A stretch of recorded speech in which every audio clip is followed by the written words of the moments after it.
రాగానే తల్లిపాలు పట్టడంలో అది ఒక ముఖ్యమైన పాయింట్. ఇంకొకటి ఏంటంటే గర్భాశయము గర్భాశయం ఇలా సాగి ఉంటుంది కదా, సాగి ఉంటుంది గర్భంతో ఉన్న గర్భాశయము సాగి ఉంటుంది. సాగి ఉన్నప్పుడు ఏమవుతుంది, ఆ యొక్క గర్భాశయము యథాస్థితికి రావడానికి తొందరగా మీకు సహాయపడుతుంది.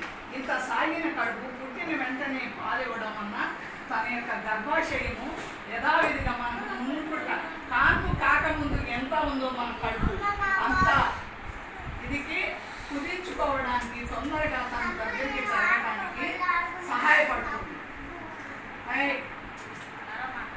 తన గర్భాశయము యథాస్థితికి వస్తుంది. అలాగే కొంతమందికి ఏమవుతుంది, వీక్నెస్ నుంచి కూడా రక్తం ఎక్కువ పోతూ ఉంటుంది కాన్పు అయినప్పుడు. అది కాకుండా మీకు ఏమవుతుందంటే తల్లిపాలు ఇచ్చిన వెంటనే కొంచెమే నార్మల్ ఫీడింగ్ అంటే ఎంత అవ్వాలో అంతే అవుతుంది. ఇంకొకటి ఎన్ని గంటల్లోకి ఇవ్వాలి పాలు, పుట్టిన వెంటనే అన్నా అంటే అరగంటలోపు. మీకు మాడి రావడానికి అరగంట టైం పడుతుంది కదా.